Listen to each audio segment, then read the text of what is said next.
Hello बच्चों, welcome back to the channel. इस video में हम देख रहे हैं क्लास 10 मैथ्स का फोर्थ चैप्टर क्वाड्रेटिक इक्वेशन, जिसमें हम देखेंगे एक्सरसाइज 4.3 का question number 2। Question number 1 already हो चुका है, उसका वीडियो चैनल पर अपलोडेड है, आप चैनल पर जाके वॉच कर सकते हो। सो क्वेश्चन है find the values of K for each of the following quadratic equation.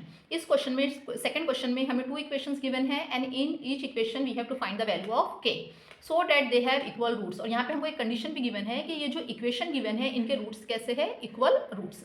So question number 1 में हमने डिस्कस किया था roots of the quadratic equation, और इसका एक सेपरेट वीडियो चैनल पर अपलोडेड है, nature of root of quadratic equation. तो वहाँ पे हमने एक्सप्लेन किया था कि हमारे पास ये डिस्क्रिमिनेंट जो होता है किसी भी क्वाड्रेटिक इक्वेशन की जो रूट्स होते हैं उनके लिए 3 कंडीशंस होती है। रूट या तो रियल और अनइक्वल हो सकते हैं, या फिर रियल और इक्वल हो सकते हैं, या फिर नॉट रियल रूट्स हो सकते हैं। और इन 3 को हम कैसे फाइंड करेंगे, कि हमें कैसा पता चलेगा कि रूट्स रियल है या फिर अनइक्वल है, इक्वल है। इसके लिए कंडीशन गिवन होती है b² - 4ac, जिसको बोला जाता है डिस्क्रिमिनेंट। इसकी वैल्यू अगर ग्रेटर देन 0 है तो रूट्स रियल और अनइक्वल होते हैं। वैल्यू अगर इक्वल 0 है तो रूट्स रियल और इक्वल होते हैं, बट अगर वैल्यू लेस देन 0 है तो इमेजिनरी होते हैं। तो यहाँ पे हमें क्वेश्चन में गिवन है कि रूट्स क्या है, इक्वल रूट है, और इक्वल रूट है तो हमें कंडीशन क्या अप्लाई करना होगा, b² - 4ac = 0। तो इससे हमें के की वैल्यू मिल जाएंगी। देखते हैं कैसे सॉल्व करना है। सबसे पहले हम क्या करेंगे, हमारे पास जो इक्वेशन है इसमें हम a b और c की वैल्यू फाइंड कर लेंगे। सो x² के साथ जो कोएफिशिएंट होता है, जो नंबर होता है, वो क्या होता है यहाँ पर a। तो a की वैल्यू 2 आ गई। x⁴ के साथ जो नंबर होता है वो होता है b, सो b की वैल्यू k आ गई। और जो अकेला होता है, सिंगल होता है नंबर, वो होता है c, सो c = 3। अब हमें क्वेश्चन में गिवन है कि इस इक्वेशन के रूट्स कैसे है, इक्वल है। तो ले लेते हैं हम। क्वेश्चन में हमें गिवन है कि जो इक्वेशन है इसके रूट्स कैसे है, इक्वल है। और इक्वल रूट के लिए हमारे पास कंडीशन है b² - 4ac = 0। तो हम b² - 4ac की वैल्यू निकाल लेते हैं। b की value k, so k² - 4, a की वैल्यू 2 और c की वैल्यू 3 = 0 हो गया। k² - 4 2 8, 8 3 24, सो 24 = 0। सो k² हो गया 24। यहाँ पे हम इसको लिख लेंगे, k क्या हो जाएगा, √24, और ये हो गया प्लस माइनस। तो यहाँ पर k की वैल्यू हम +24 भी ले सकते हैं और -24 भी ले सकते हैं। इसको अगर हम आगे और सिंप्लीफाई करना चाहे तो हम इसको कैसे ले सकते हैं, k = +-24 can be return as 4 6 24।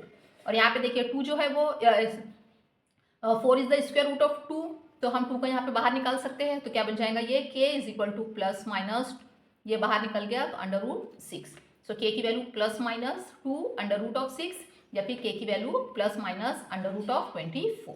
तो जब भी हमें k की वैल्यू फाइंड करना हो तो आपको most of the time equation में यही गिवन रहेगा कि रूट्स कैसे है, इक्वल है। सो b² - 4ac = 0 कर दोगे, और जब इसको सॉल्व करोगे तो जो भी अननोन टर्म है, जो भी अननोन है, उसकी वैल्यू हमें मिल जाएगी। Second equation is kx x - 2 + 6 = 0। सो सबसे पहले हम क्या करेंगे, इक्वेशन को स्टैंडर्ड फॉर्म में कन्वर्ट कर लेंगे। स्टैंडर्ड फॉर्म क्या है इक्वेशन का, ax² + bx + c = 0। तो पहले हम इक्वेशन को मल्टीप्लाई करके स्टैंडर्ड फॉर्म में कन्वर्ट कर लेंगे।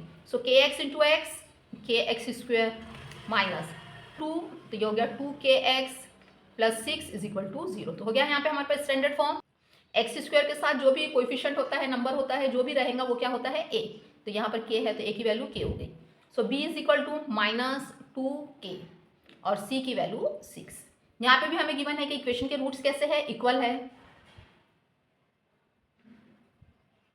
That equation has equal roots. Question में गिवन है कि इक्वेशन के रूट्स कैसे है, इक्वल है। और रूट्स अगर इक्वल हो तो हमें पता है b² - 4ac = होता है 0। अब वैल्यू पुट कर देंगे, b की वैल्यू -2k² -4, a की वैल्यू k और c की वैल्यू 6 = 0।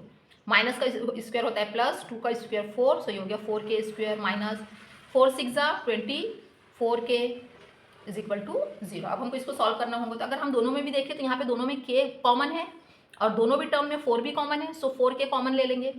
4k, यहाँ से 4 बाहर निकल गया और k भी निकल गया, तो क्या बचा, k - 24 में से हमने k कॉमन लिए तो क्या बचा, 4 6 24 मीन्स 6 बचा, और ये k तो बाहर निकल गया = 0। अब ये देखिए हमारे पास दो फैक्टर्स आ गए, 4k एंड k - 6, दोनों को भी इक्वेट टू 0 कर देंगे। 4k = 0, k - 6 = 0। इसको आगे सॉल्व करेंगे तो k की वैल्यू क्या मिल जाएंगी हमें, 0 0/4, मतलब k क्या हो गया, k = 0। k - 6 = 0 है तो k = क्या आ गया, 6। सो यहाँ पर हमें एक वैल्यू मिल गई k की 0 और एक वैल्यू मिल गई k की 6। अब हमें यहाँ पे देखना होगा कि के की वैल्यू 0 और के की वैल्यू 6 दोनों में से कौन सी इक्वेशन को सेटिस्फाई करेंगे, क्योंकि हमारे पास ये जो हमारी इक्वेशन है क्या, सो यहाँ पर हमारे पास के की दो वैल्यू आ गई, के इज इक्वल टू 0 और के इज इक्वल टू 6। अब हमें ये देखना है कि यहाँ पर दोनों में से हमें कौन सी वैल्यू लेना है। जब भी 0 आ रहा है, अगर वैल्यू अननोन टर्म की वैल्यू की वैल्यू अगर 0 आ रही है तो फिर हमें वहाँ देखना होता है कि हमें कौन सी वैल्यू लेना है। ठीक है, देखिए हमारे पास ये क्वाड्रेटिक इक्वेशन है, इस इक्वेशन में अगर हम के की वैल्यू 0 पुट करें तो ये टर्म भी पूरा 0 हो जाएगा, यहाँ पर के है तो ये टर्म भी पूरा क्या हो जाएगा, 0 हो जाएगा, प्लस 6 इज इक्वल टू 0। तो हमारे पास क्या बन जाएगा, 6 इज इक्वल टू 0। ये कभी सेटिस्फाई हो सकता है कि 6 की वैल्यू तो कभी 0 के इक्वल नहीं होंगी। और हमारी जो इक्वेशन है वो कैसी इक्वेशन है, क्वाड्रेटिक इक्वेशन है। क्वाड्रेटिक इक्वेशन में x का जो हाईएस्ट पावर होता है 2 होता है, जबकि यहाँ पे कहीं पर भी x का हाईएस्ट पावर 2 हमें दिखाई नहीं दे रहा है, इसलिए हम k की वैल्यू 0 नहीं ले सकते। हमें k की वैल्यू क्या लेना होगा, 6। k is not equal to 0, that's why k is equal to 6। देखिए इस इक्वेशन में अगर हम k की वैल्यू 6 पुट करते हैं तो क्या बनेगा, 6x² minus 2 into 6 into x plus 6 is equal to 0। तो क्या बन गया ये, 6x² minus 12x plus 6 is equal to 0। तो यहाँ पर देखिए इक्वेशन में अगर हम k की वैल्यू 0 पुट कर रहे हैं तो हमें ये मिल रहा है, इक्वेशन में अगर हम k की वैल्यू 6 पुट कर रहे हैं तो हमें ये मिल रहा है। तो दोनों में अगर हम देखें तो हमारे पास क्वाड्रेटिक इक्वेशन कहाँ आ रही है, यही k की वैल्यू 6 पुट करने पर ही हमको क्वाड्रेटिक इक्वेशन मिल रही है। दैट मीन्स हमें k की वैल्यू क्या लेना है, 6 लेना है।